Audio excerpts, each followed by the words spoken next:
Welcome back, friends, to another edition, a live edition of In the Trenches. I can't wait to talk more about what we've got today, and we're going to talk a lot of offense because Jason Beck is going to join me on the audio version. It's going to come out tomorrow afternoon, which is Wednesday afternoon, but I want you to let you know what's going on the rest of the MGoBlue Podcast family.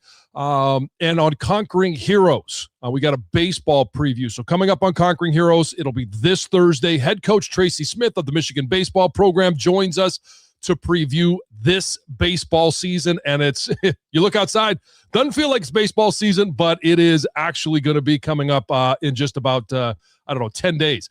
And it's still not too late to secure your seats to watch the Wolverines in some warm locales against some incredible competition.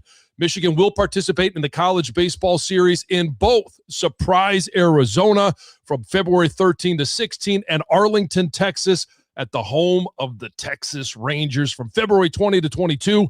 The Wolverines will get some early season tests from several nationally ranked teams, and they are coming out of the gates fast and furious.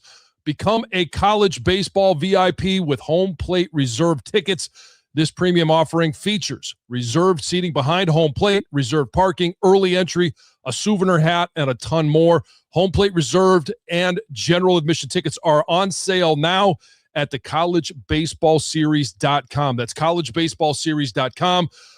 And Defend the Block. Oh, boy. We have some big-time basketball games. The number 5 team in the country, the Nebraska Cornhuskers, came to town and went down. I got too excited. The Nebraska Cornhuskers, and then the Spartans. Michigan went to Michigan State for the first time since, 2019, and put them in their place.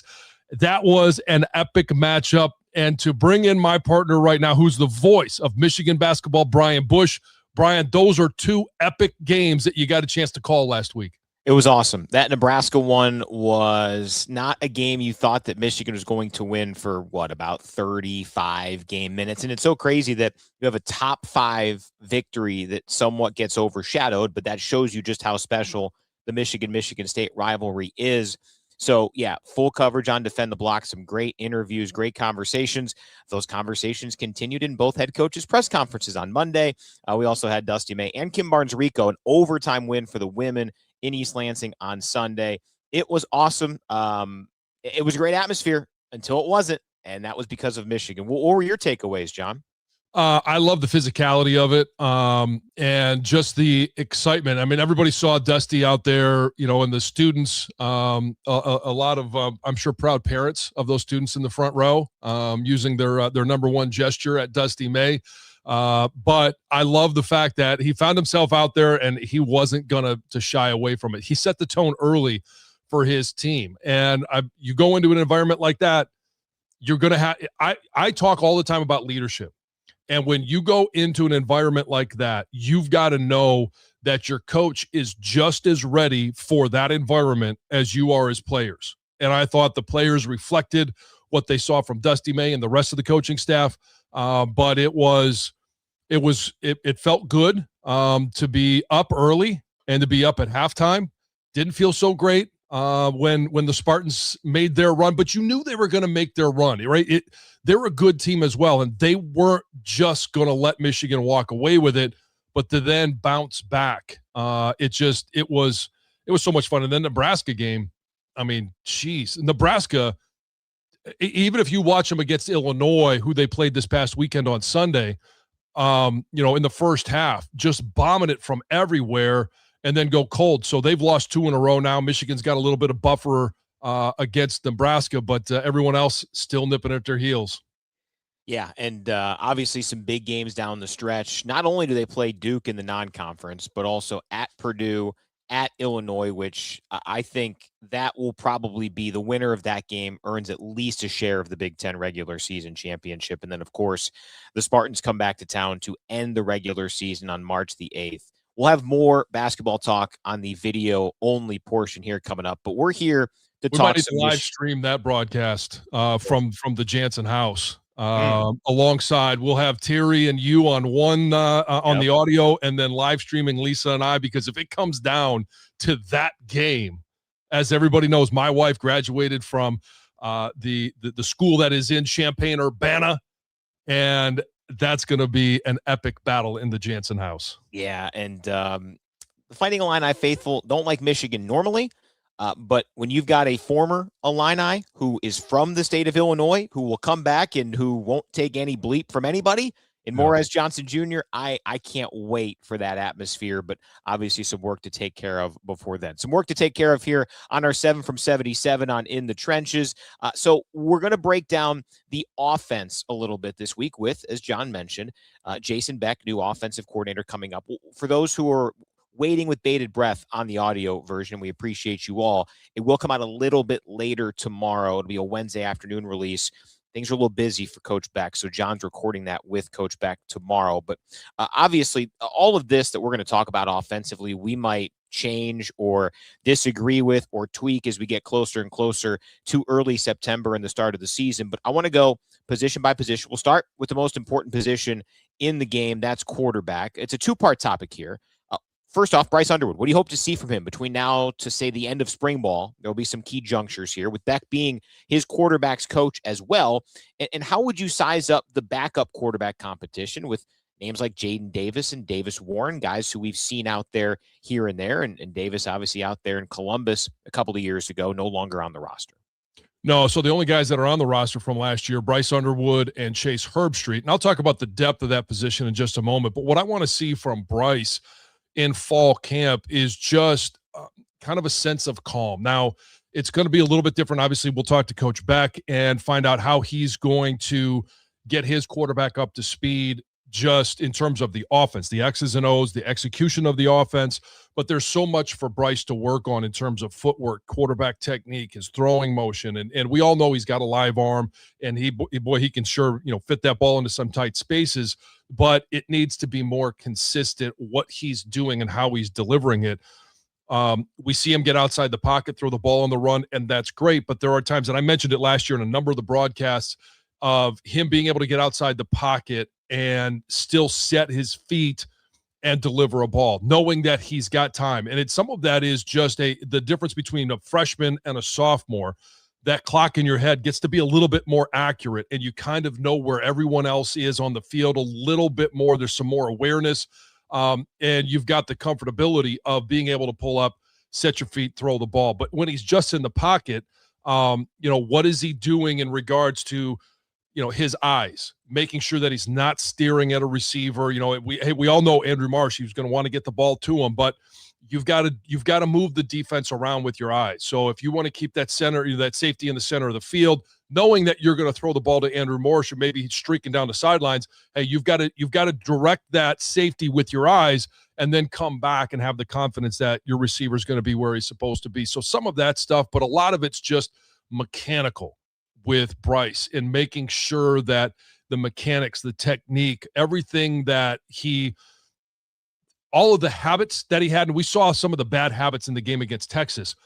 We've got to replace those with good habits so that when things get hot, you're going to always revert to what your habits are. Those need to become good habits for him.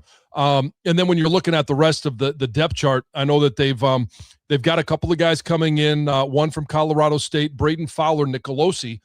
And he's a guy that has one of the most statistically accomplished quarterbacks that entered the transfer portal in his first few years. Played extremely well, was benched earlier in the past season by Jay Norvell. And then when Jay Norvell was fired, he actually said, I'm done, I'm out, and entered the portal. So he's got another year of eligibility. So he brings that experience to the room, and you always want to have that experienced, quarterback that can go in there at any point in case he's called upon. Colin Hurley, transfer from LSU. This one is very interesting because he was supposed to be in the 2025 class, and he was ranked as a 5-star recruit. He somehow reclassified, went to LSU in 2024, and when he enrolled, he was actually only 16 years old, and he was still a 4-star guy at that time. Early in the year last year was in a car accident, and it really set him back. So he's a big time talent, that has 0 reps in games. And so he comes over from LSU. He's an interesting, add to this team. I think it's nice to be able to have that type of talent backing up both Bryce and Braden. Now you got Colin. Chase Herbstreit, I think, comes in at number 4 if I'm going to rank these guys in terms of a depth chart right now. Just because he's got a year of experience under his belt.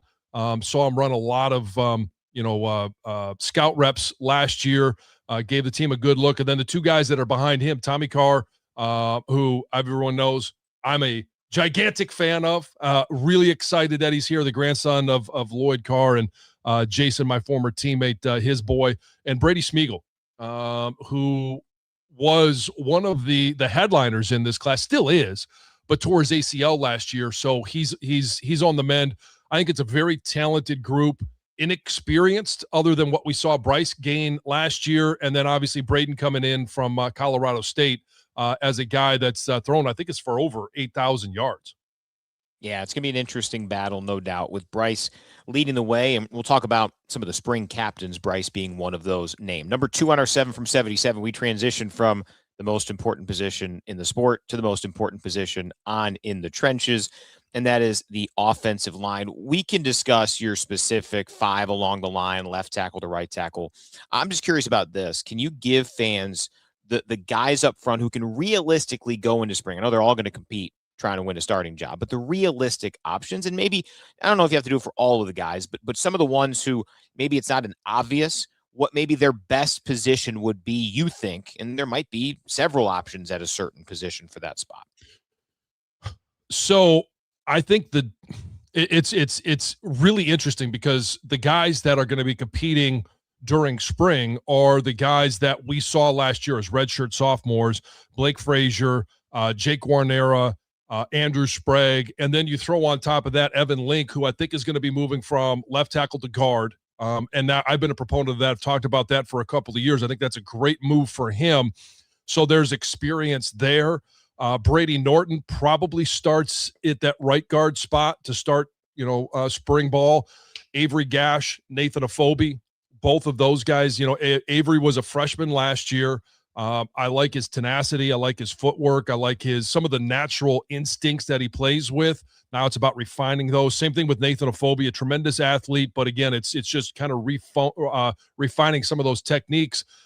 Jake at center, which we got a chance to see him in the bowl game when Kripp went down. So I think, there's great competition at every single spot, save maybe the center position, because that's going to be Jake's. But, Blake, some of the things I want to see from him is, and I could cut and paste a lot of what I'm going to say for Jake and Andrew Sprague. Blake and Andrew Sprague at the same time, in regards to just how they, their pass sets. Things just need to, when you're young, you want to get to a certain spot right away, and your feet are moving really fast, and you generally take 1 or 2 or 3 more movements than you have to. Some of those are steps, and once the game starts to slow down and you gain, it's more confidence than anything. Now you're taking those sets and you're a little bit smoother. You're taking your steps in the run game and you're just a little bit smoother. It's not as urgent. There's still an urgency there, but it's not sped up because you're trying to beat a guy to a spot because you think you're supposed to be there, but you're not really sure. And if you get there fast enough, you're going to win. And if you don't win, you can make up for it. There's just a lot that goes into that. And in regards to the backups for those tackle spots, we probably won't see Andrew Babalola in spring just because of, his injury. Probably going to be until fall camp before we start to see him put the pads on. And I don't know, maybe he's a quick healer and moving along. That's something I don't know about, but he'll be pressing Blake, probably at that left tackle spot. And then the right tackle spot, Marky Walbridge, who's a freshman coming in, 6'6", 285. Malachi Lee, he's the big-time freshman coming in from Hawaii. He was supposed to be here as an early enrollee, decided I'm going to hit the pause button a little bit. He's still coming to Michigan, but he's not going to be here until the summer. And this dude is an absolute mountain at 6'7", 350 pounds, and I'm really excited to see all of those guys get in the room. They did bring in a transfer to back up Jake at center. He was a freshman at Nebraska last year, so he's got 4 years of eligibility because he redshirted last year. And I'm going to do my best because I have not mastered this one yet. But I'll refer to him mostly by his first name, Houston. I can handle that one. Last name, Kahaena Torres. Now, I'm 99% sure that I got that one right, but we'll just call him Houston for now. And he comes in as a kid that, he played in 2 games last year, so he preserved the red shirt. And he is originally a 3-star guy, shows good movement, shows good instincts. Not a lot of film, obviously, to watch on him, so I haven't seen too much, just a couple of highlights here and there. But I think he plays with good pad level, which you're going to have to do from that center position. So I think the 2 deep looks really good. The only thing I would say is, and I tell this to all the guys, and I don't care if you're Blake Frazier, Andrew Sprague, Babalola, Brady Norton. It doesn't matter what position that you're penciled in on. Every single guy should be snapping the football. And you may never play the center position in your entire career, but one thing it does is if you go in there in practice and you're playing that center position, it gives you a new perspective from the tackle position. Like, hey, what does the center see? Why is he making these calls? Plus, unless Houston is he's going to have to come along pretty quickly. If something were to happen to Jake, you're going to have a backup center to go in there. Maybe it's Brady Norton. I know Avery's been working on snapping as well, but all of those guys should work on snapping the ball. That's my only question mark in terms of depth going into the season, is who's going to finally be that backup center. The original here on the YouTube live stream, Babs and Frazier are his left tackles and right tackles. It sounds like if you were to say everybody stays healthy, the most likely starter is Jake Warnera at center, correct? Yes. Okay. Is there any other spot you feel like you are in a similar tier in confidence, not even to say position, but just who will start outside of Warnera? I'm confident that Blake will have a starting position. And other than that, I mean, it's fluid as to where these guys are going to be and who's going to be in there. And I just want to remind everybody too, and I was going back and thinking about, what were some of the great tackles at Michigan, and John Runyon, senior, came to mind. When I came in, Trezell Jenkins was the left tackle and John was the left guard.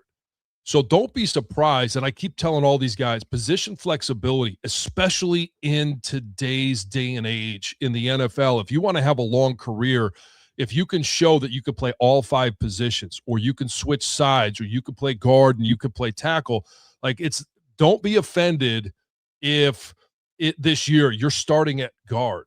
It doesn't mean that's your ultimate position. I've talked about this all the time about guys that are, playing tackle at Michigan, but they translate to the NFL as more of guards. Well, if you're a guy that's playing guard just because we're, that good across the board, NFL scouts and NFL coaches are going to see, hey, when he plays tackle, he's the body, he has the movement, he has the ability to play tackle, but he also shows that he can play guard. That the value in that is tremendous. So I know everybody thinks, well, I'm going to be offended if I have to go from tackle to guard. No, it's you just want to find a place on the field. And if you're a dominant offensive line, hey, I played on a line with Backus, Hutch, Mo Williams, all those guys. Mo ended up playing tackle in the league. He was my guard for 3 years. He ended up being a first-round pick. Hutch is a Hall of Famer. Backus played, nearly a dozen years. It was a first-round pick. So the more guys that you have up front that can play multiple positions and play at a high level, all eyeballs are going to be on that Michigan offensive line. 100%. All right, number 3 on our 7 from 77. Jordan Marshall back at running back for the Wolverines. He obviously has an opportunity to carve out one heck of a role. Bryson Cusdahl, he did briefly enter the portal, but he is back. Savion Hyder comes in as maybe the most high-profile true freshman on the roster without considering position, certainly on the offensive side. Justice Haynes, he left, now a Georgia Tech Yellow Jacket. So how do you size up the potential approach to this backfield when you look at, okay, how could Kyle Whittingham, Jason Beck and company carve out a rotation when the game is really in doubt? And do those three all factor in? I think you're going to have a two-back system, much like we did at the start of last year with Justice and Jordan. Now it's going to be Jordan and most likely Savion. And there's still roles and an opportunity to get Bryson in the game, Micah in the game.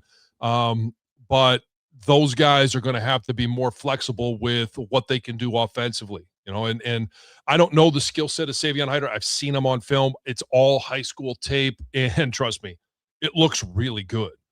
But how many of those guys can catch the ball out of the backfield? If I'm Bryson Cusdall and I'm Micah Apana, I'm catching as many balls as possible to be able to increase my skill set to make myself more valuable. And this is a staff that's going to find ways to get playmakers on the field. So you go out there and show that, hey, I can get the ball in my hands. I can do something with it in a lot of different ways. Maybe I can't run like Jordan or I can't run like Savion, but I can do some other things. And pass protection is going to be one of those, big time deals for those running backs. You find a way on the field and then do what you can with it. Scott here. Look how short Jack Miller spent at center. Scott tried to fix the typo. I think you got it. You nailed it, Scott. Look how short Jack Miller. He is a little fella, isn't he? I mean, he only comes in at, I don't know, maybe. I mean, he's big to you, and he's probably a little bit taller than Doug, but he is kind of a little fella. Yeah, no. But no, Scott tried to correct it. No, Scott, you nailed it. First time was just trust your gut. Trust your gut. All right, number 4, wide receiver spot. Obviously, outside of Andrew Marsh, a ton of names have not played much, if at all, in the Maize and Blue. So I just want, other than Marsh, who are the players you're most excited about? I think this might be as wide open of a position group outside of Marsh as there is on this team. But who are you looking forward to watch come spring? Well, it's kind of interesting because obviously Jamie French coming from Texas, there's a lot of buzz about what he brings to this offense. I'm excited to see him on the field. JJ Buchanan, he is a very unique athlete. Maybe the one I'm most excited to see in regards to how they use him. Now, they're obviously very familiar with him because he was at Utah, but he was listed at tight end.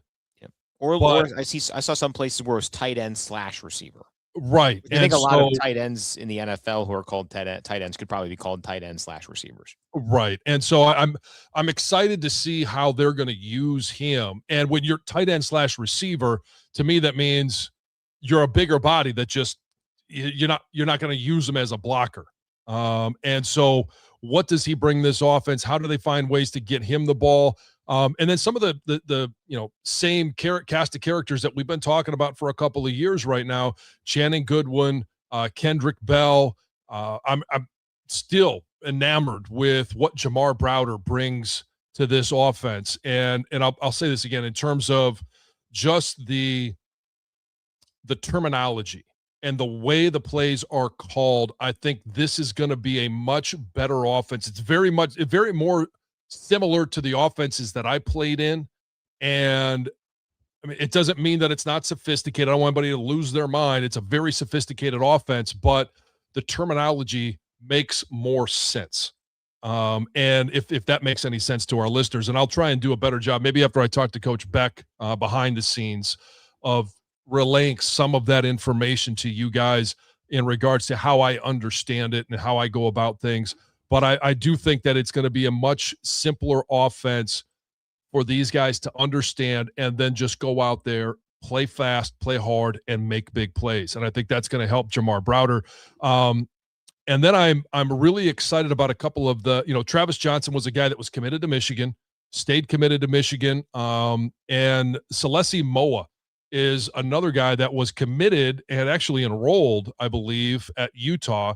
So he is an incoming freshman, but I believe technically a transfer. And so it'll be interesting to see what he brings to this office. Highly regarded as a receiver coming out of high school. But again, a lot of these guys that were committed to Utah or at Utah, how does their skill set translate to playing in the Big Ten? Not just the beginning of the season, but also at the end of the year when things get a little bit cooler. Yes. Patrick sharing your enthusiasm about Jamar Browder. He thinks people are sleeping on Browder, even with some of the new additions. We'll be curious to watch what potential strides he makes in spring. Number 5 on our 7 from 77.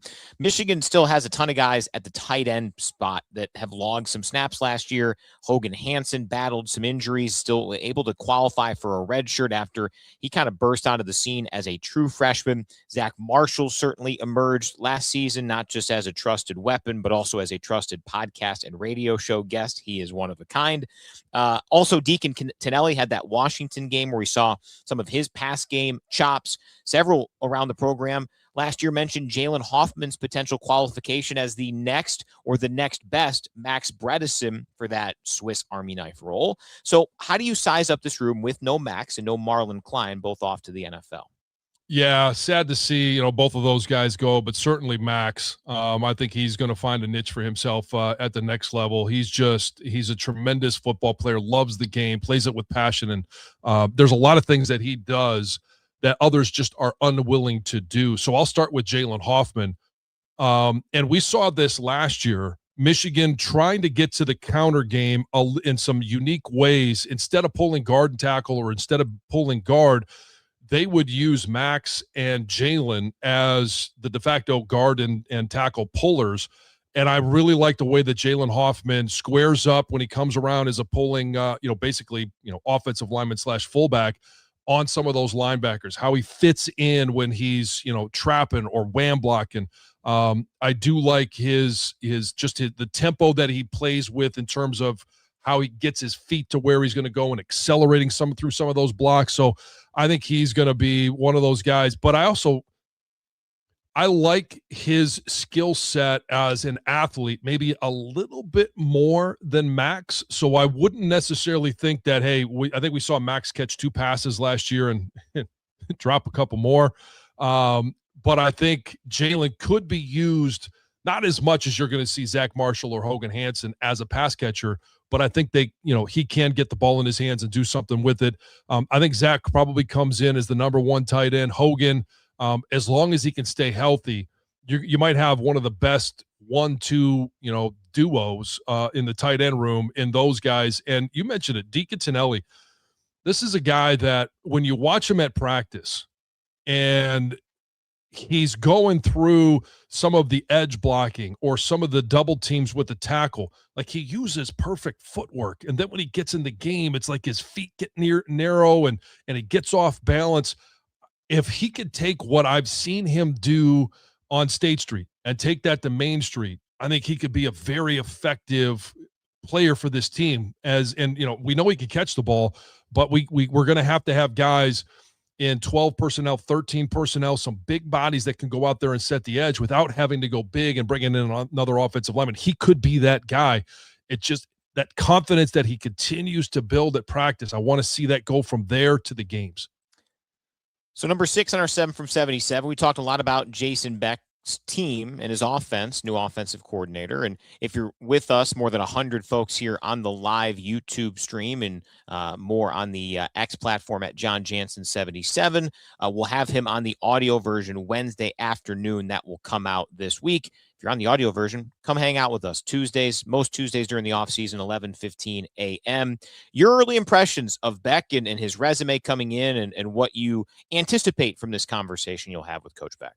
Well, one of the things I like is that this has always been a physical offense. And I mean, at Michigan, I know that things can be done a lot of different ways, but that's the identity of Michigan offenses, and it's going to remain that. But there's a lot of uniqueness to how he operates. I've already talked about the terminology.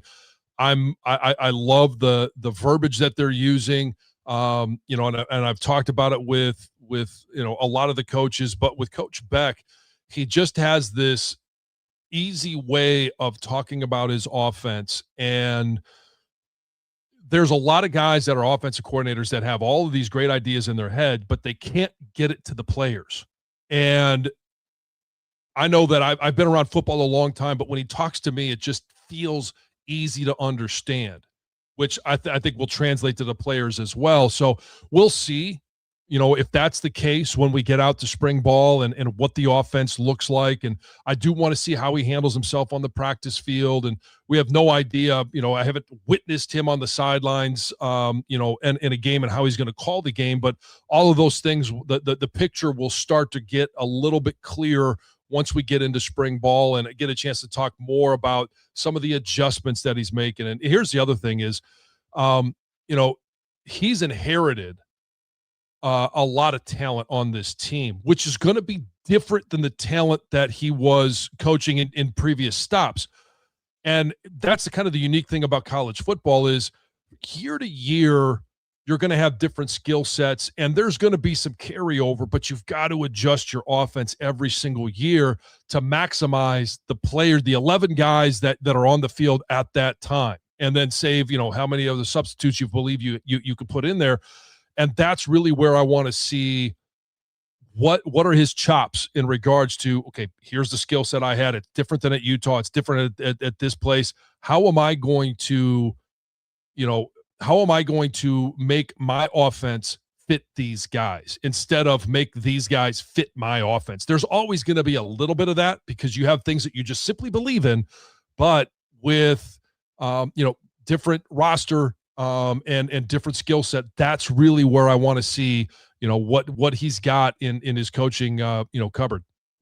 All right, before we make our transitions to Coach Beck and to some fun video topics for you, Kyle Whittingham named his 4 spring captains, along with 11 others and those 4 gentlemen on the team's leadership council. So the spring captains, Jordan Marshall and Bryce Underwood offensively, Rod Moore and Trey Pierce defensively. Just thoughts on those selections up top, and then just the complexion of now of kind of a 15-player. We'll learn exactly what it means, but it seems like kind of a sounding board, a chance to have that instant communication, coaching staff and head coach to key players. Yeah. And I think it's great. Leadership is so important. And, Bryce, he's only a sophomore, but he's going to be your starting quarterback unless something, God forbid something, nasty happens. And so I think putting him in this position is interesting because at Michigan, the captains have always been 4th or 5th year guys. And maybe that's ultimately what it ends up being for the season, but there's got to be communication, not just from the players to the coaches, but what does Coach Whittingham, what does Coach Beck, what do the coaches want to develop in their players? When you have these meetings, it's not just, hey, you talk to me, let me know what's going on. I'm also relaying things to you that I want to see. Maybe I'm not seeing this at spring ball, or maybe I'm not seeing this in the workouts. And so it's challenging these guys to develop their leadership style and pattern. And I think that is one of the best things that you could possibly do for young players, especially young quarterbacks, is put them in a position of leadership that they have to earn, because he's going to be named the spring captain, but if he doesn't go out there and do things that a leader is supposed to do, that your starting quarterback is supposed to do, the players are going to see that. Like, there's no secrets. And so you're putting him in a position, forcing him to develop his leadership style. I do believe that you can accentuate some of those things. I think Bryce, I think Jordan, I think all these guys have leadership qualities, and we can all be better as leaders. But to have those guys in place, along with the leadership council, that you're going to be able to coach up as coaches. This is what I need from my captains. This is what I need from the leaders on the team. Starting developing those traits now, it'll pay off during the season. Transition time for you here on the show. Audio side, here's that conversation with new offensive coordinator Jason Beck. And on the video side, we'll have some questions and comments from the live audience. Concrete Jungle, LFG 147. Hello. Scott Patton telling us, glad to hear Grant is still coaching. That is Grant Newsome going with Coach Harbaugh, but not the Coach Harbaugh that he was with John Harbaugh to the Giants as assistant offensive line coach. Good for him. It's good to see, because obviously, there are plenty of things we can talk about last season negatively, but there still were some good coaches, good players on that team, and I think Grant's one of those good coaches who's going to get a chance now in the NFL. Yeah, and I talked to him for a long time about what his plans were going to be. And, he's kind of along the same lines as me. Like, it'd be really hard to recruit somewhere else because of the love and the passion that you have for this. You can, and you could talk about, developing players. But I do think that it's a good fit for him, and it's a stable fit because Coach Harbaugh, I mean, what was it, 18 years in Baltimore? I don't think it's 18 years again in with the Giants, but are you looking at 8, 9, 10 years of stability with a head coach? And to be able to learn at that level, he's such a young coach, and there's so much untapped potential in Grant. I'm really excited for him and for his young family. So we'll get into some other comments, questions as they come in. We'll talk a little hoops later, as Patrick's saying. Morez and Trey have been huge lately, no doubt about that. We broke down the 5 position groups in the order we did: quarterbacks, offensive linemen, running back, receivers, and tight ends. So as we sit now, February 3rd, got a ways to go. Haven't had the Super Bowl yet, where we do have a little bit more of this offseason to traverse. But how would you rank your confidence level in Michigan's groups, those 5 groups offensively? This is a tricky question because how am I ranking? Like, am I ranking 1 to 5? Sure. All right, let's use that. And I'll just say quarterback right now, I'd say 3, middle of the pack, because there is a very high ceiling for Bryce Underwood. I think we all see that, but how much of the coaching, how much of just he's going to have to be the one that does the work. And I believe he will, but I need to be able to see the fruits of that labor. And so I know that there's a really high ceiling for him. And I love the fact that they brought in Coy, they brought in, Detmer, Coach Beck. And I just think that he's going to be given all the tools. And so I'm excited about it. And I'm excited about the depth that we have in that room right now. And we already talked about it earlier, but with Fowler Nicolosi going in there and having 3 years of in essence starting experience, backing up Bryce in case something were to happen. I like that experience, the talent of Colin Hurley, kind of the untapped potential that is there, and then the young guys that follow them. I'm excited about that room, but I'm a lot of my rankings for these positions are going to be based on, there's a lot of potential there, but there's so much work to be done. All right, I want to talk a little Super Bowl, and we're going to do it. We'll get your final winner and score prediction, but I've got a few fun Super Bowl props to ask you to see where you stand on these. Okay, we're not going to do the confidence in all the other positions. Oh, I'm sorry. I totally skipped through that. Yes, I'm sorry. Okay. So quarterbacks 3. I just got really excited about asking you heads or tails, but yeah, go ahead. I'm sorry. Yeah, the team. That's why we're a good pair. Oh man, that was listen, I just didn't want you to filibuster for another 10 minutes on the offensive line. I think that was what I was subtly doing there. Yeah. Well, okay, so let's move to the offensive line, and I'll set my timer right now. I'm going to set it for 3 minutes and see what happens.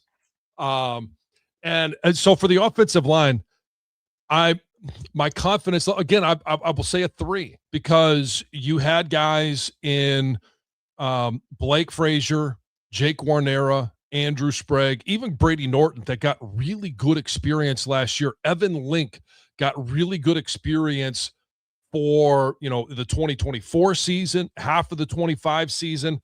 A little bit unique, him moving into guard, but I think it's going to be a great fit for him. So it's really about these guys taking that next step. Just like Bryce, they've got the potential. The ceiling is extremely high for this group. I'm really excited about this offensive line, but how can Jake, who's going to have to lead this group, how can he get those guys to play together as one? And with the coaches that they have, I don't have any concern about the technique. I think that's going to be there. The execution will be there. And then I do have confidence that if something were to happen to Evan, Nathan Afobe could go in. If something happens to Brady, Avery goes in. Sprague, you got a couple of young guys behind him, Blake Frazier, and the kind of the unknown of Andrew Babalola coming back after that injury. Really excited about what I saw from him throughout, spring ball and fall camp of last year. Just disappointed that it was cut short. So This is a group that I think the ceiling is extremely high. They've got a mindset that, when you watch Blake play, and we saw it, Andrew, more so when I saw him, 2 years ago. I think he was thinking too much last year, and that's where I think this offense really starts to pay off. But just a little bit of an edge, a little nastiness from that tackle position, I think is really going to pay off. And boom, I'm done. Under 3 minutes. You're Well welcome. done. Tremendous work. Truly one of the most surprising aspects as we enjoy. What episode is this of In the Trenches with some video? I don't know what it is for video, but this is 572. Okay. So All right. congratulations. Well done. How about the other three? Rattle through the skill positions: running back, receiver, tight end. How would you assess those groups? Running back, I would say I'm probably a 4 on. Jordan Marshall coming back. We saw what he did last year. I think he's got a lot more in the tank. But I was really excited about what we saw. And Savion, this is the unknown, but if he's anything like his high school film, I'm really excited about what we're going to see from him. And then the wide receiver position, Andrew Marsh taking that next step, complemented by French, Buchanan. And I know we had the one comment earlier. I am really excited about Jamar Browder. He's got the frame, he's got the speed, he's got the skill set that jumps off the page. Now we just need to see it in game time. But I would sit there and say that I'm probably I'm somewhere in between there, 3.5. I'm not going to go as high as 4 because Andrew Marsh is the only one that we know. And I'm really excited about his progression from freshman year to sophomore year. And then the tight end position, I would probably give that a 4. Zach, Hogan, Jalen. I think you've got some great depth there. You've got some terrific players. And if Deacon Tonelli can come along like we saw in spurts throughout this last year, now you got 4 guys that can play at that position. I'm confident that that's going to be a strength of Michigan football. All right. I skipped over it. Now we're going. Okay. Super Bowl prop bets, Jon Jansen. I want to start there. What do you think? Heads or tails? Tails never fails, huh? Never fails. Okay. Never fails. And honestly, you go into it with a mindset that you can't lose. If you win the toss and you want the ball, you take it, you go score. If you want to defer, hey, okay, fine. We'll defer. We'll just kick your ass at the start of the second half. And if you're putting the defense out there first, hey, defense, go get us good field position. So in my mind, no matter what you call, you can't lose. This is the analysis you come here for. I mean, yes. That was great. Yes. Will the first offensive play of the game be a pass or a run? I think it's going to be a run. Me too. Both of these teams have head coaches that, whether it's Vrabel or McDonald, that want to set the tone early. And they want to be, they just want to, they want to put it out there that my team, I just have a collection of badasses that are better than yours and tougher than yours. I would be shocked if now, okay, depending on field position, hash, all that stuff, if there's an opening kick return, like that throws a wrinkle in it. But if it's just, hey, 1st and 10 from the 30-yard line or the 25, whatever, however you do the kickoff returns in the NFL anymore, I think it's going to be a run. Now, there are some slanted odds on this one. I'm going to sprinkle in a few that aren't on the original list that I sent you. Oh, but I love this one. I did a little more research this morning. Will the Seahawks throw a pass from the Patriots 1-yard line? Man, if they do, you know why that's being asked, right? You do remember? What the last time that the Seahawks and the Patriots played, what happened at the 1-yard line? Oh, yeah. Oh, the 1-yard line going in. Okay. Correct. Yes. Yeah. From the Patriots 1-yard line. Okay. Yeah. I'm sorry. Yes is plus 400 according to the article I'm currently reading. I think they may call a pass and then Sam Darnold runs it in for a touchdown. I will say this. If they throw a pass from the 1-yard line of the Patriots and they lose the game, I think you're going to have some Seahawk fans who are like, well, I'm retiring from football fandom. Because that is as gut-wrenching of a loss. Now, it did help that was the second of 2 straight Super Bowl appearances. It's not like they then went the next year and won it. Yeah. They had one. They were going for back-to-back, but well, I tell you what, if I'm Mike McDonald, and they may be in this position, I do think, and we'll get to who wins, and I think I've already said I think Seattle wins. But if they're up by 2 scores going in to go up even more, and I'm at the 1-yard line, I may just throw the giant middle finger at them and say, yep, I'm going to throw the ball. And this is how it's supposed to be done. Over or under 2.5 different players to throw a pass in the game. All right. So we already know that it's going to be Sam Darnold and Drake May. So unless Mike McDonald and Mike Vrabel really want to show who's the stronger team by running it on every play. Right. Which would be amazing. But so the ways that you get over 2.5 players, one would be a trick play, obviously. And, I wouldn't put it past Vrabel because he's caught some touchdown passes. He likes the trick play. Doesn't he have 2 Super Bowl touchdown passes or receptions? Yeah. And so that's one option. I don't think it doesn't seem to be, why would you take the ball out of Drake May's hand and let somebody else throw it? So, and it's kind of the same thing with Sam Darnold, but you could also get there. Let's say if a quarterback has to miss a series or two because he got dinged up. And I do know Drake May, as I was looking at the injury report, he's got, let's see, what was it? What was going on? There was an illness last week, and then I think it's the shoulder now. Yeah. Yeah, he's questionable with the shoulder. I do believe he'll play. But it's yeah. I'm gonna go. Yeah. I'm gonna go under. Okay. I think I don't think we see any trick plays, and I don't think either quarterback misses time. Yeah, I'm with you on that. It is fun. I think the first touchdown of the Chiefs 49ers game was that Jon Jennings to Christian McCaffrey pass a couple of years ago. What will be the color of Gatorade dumped on the winning head coach? Well, if New England wins, I would assume, depending on Vrabel and how much he has control over everything, the rivalry never dies. So I would think that it wouldn't be blue or yellow.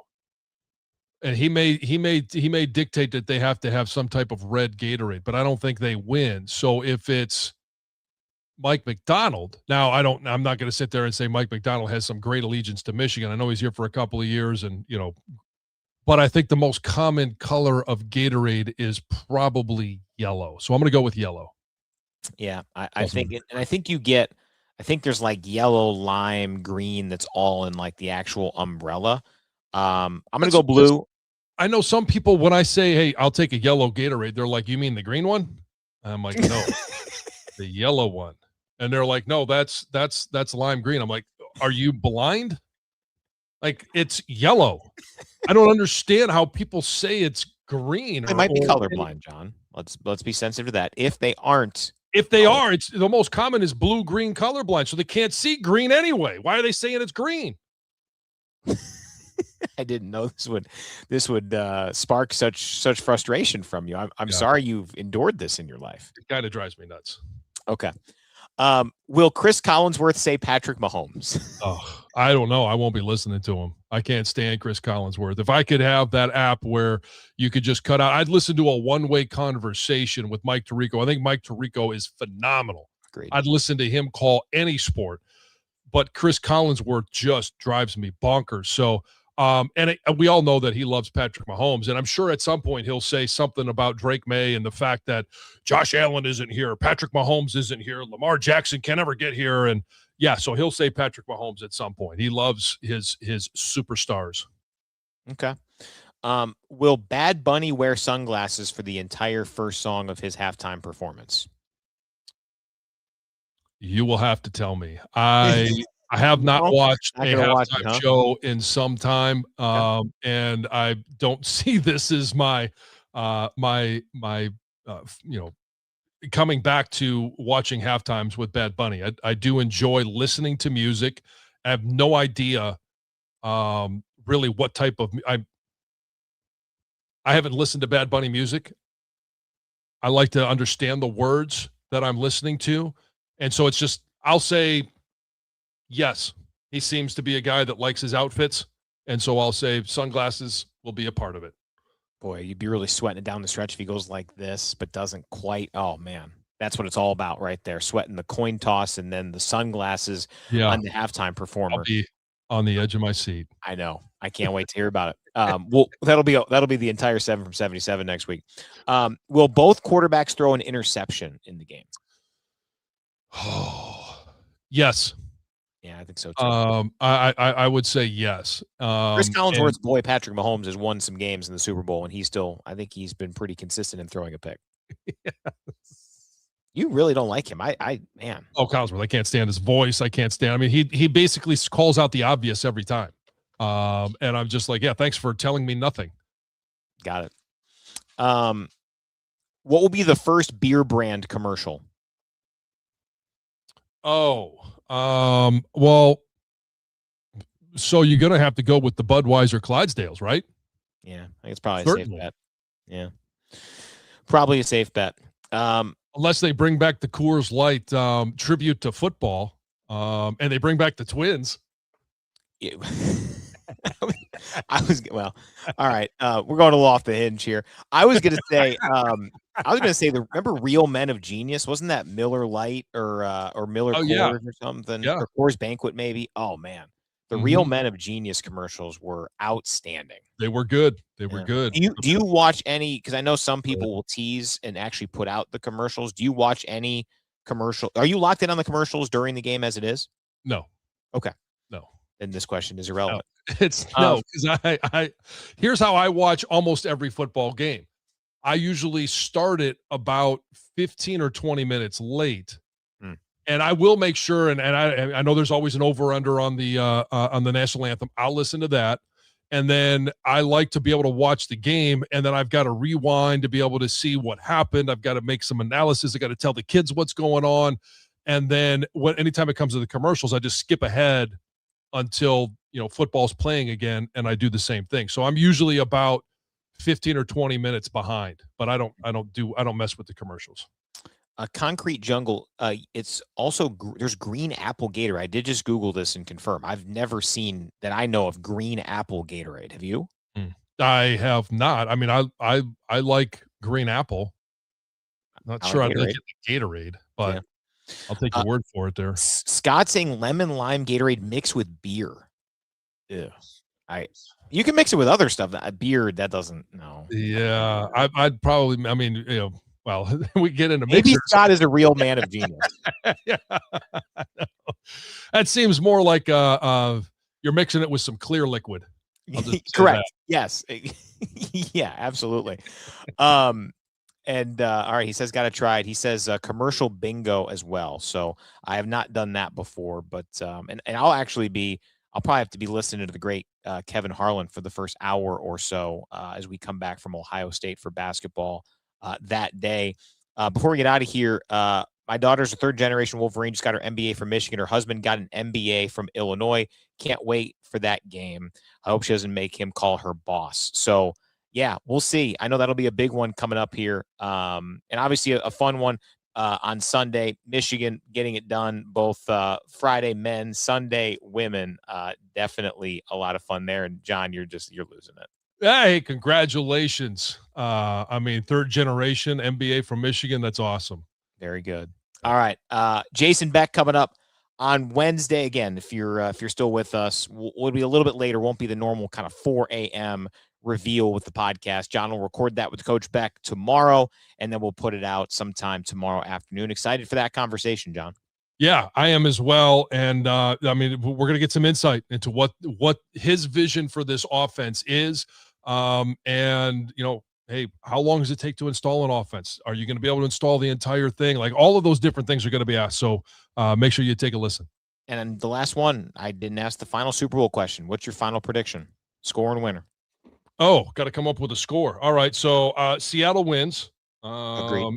And let's see, Seattle, I'm going to give them 35, and New England 35. Ooh. Yeah. A lot of times when the Super Bowl gets out of hand, it just gets out of hand. So I'm going to say 35-17. I will go Seahawks. I'll go a little more defensive minded. I'll say 24-16 Seattle. Okay. 24-16. For those who are still locked in, wait for the end of the stream and give us your predictions down in the comments for after the fact. We'll take a look and see who was the smartest of our viewers, and we'll see if the Seahawks break out offensively and have a big time performance like they did last week against the Rams. Jon, looking forward to that game. Looking forward to the Jason Beck conversation, and I think we'll be doing the same thing on the defensive side next week. Sounds good. I can't wait. We'll get Coach Hill and we'll grill him, see what he has to say. Love it. All right. For Jon and Brian, thanks to all those. Had more than 100 live viewers consistently today.